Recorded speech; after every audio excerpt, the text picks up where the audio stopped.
Chez Golf & Swing, nous considérons que l'un des éléments fondamentaux du bon réglage d'une série est l'harmonisation des fers entre eux.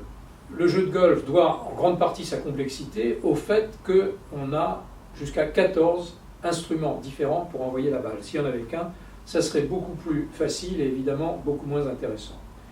Alors, l'harmonisation des clubs entre eux va tourner autour de 3 points essentiels, 3 facteurs essentiels. Le premier va être l'équilibre dynamique des clubs. Le second va être le réglage de la hauteur à l'adresse. Et le troisième va être celui de l'harmonisation des shafts entre eux.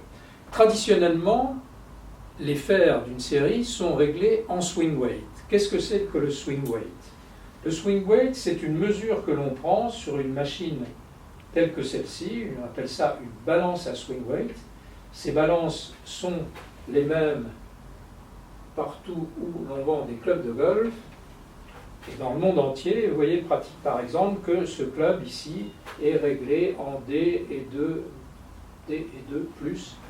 C'est son équilibre en swing weight. Ça, c'était un fer numéro 3. Maintenant, je vais mettre un fer numéro 9.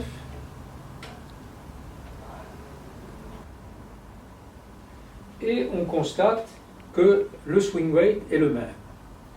Mais concrètement, qu'est-ce que ça veut dire? Vous l'aurez compris, ça veut dire que ces deux fers ont le même équilibre statique. La balance à swing weight étant rien d'autre qu'une balance traditionnelle sur laquelle on pourrait aussi bien peser de la farine pour faire des gâteaux. Ça signifie concrètement que si je prends ces deux clubs au même endroit par rapport à la poignée, que je ne les regardais pas, je n'aurais pas la possibilité de dire quel est le plus long et le plus court, parce que précisément, ils ont le même équilibre statique.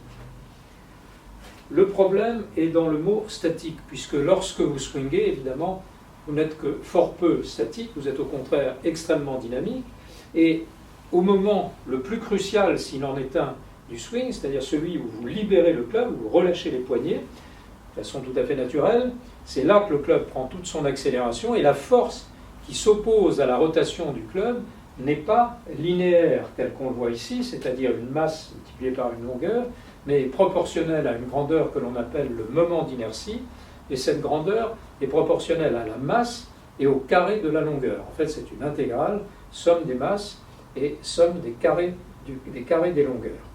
Donc, dès que l'on parle de carré, on se rend bien compte que ça varie extrêmement vite avec la longueur. Ce qui illustre le mieux ce phénomène, c'est celui du métronome. Je règle ce métronome ici, et j'ai ce battement-ci. Le métronome a toujours la même force qui s'applique, je le règle un peu plus loin, et j'ai un battement extrêmement différent. Donc vous voyez que si vos clubs sont réglés avec un équilibre statique, linéaire, comme sur la machine à swing weight, de club en club, vous allez avoir une force différente qui va s'appliquer. Et ceci est un des éléments qui va contribuer à vous donner plus d'irrégularité quand vous jouez un club, un fer après l'autre, et puis vous revenez au troisième, etc., etc.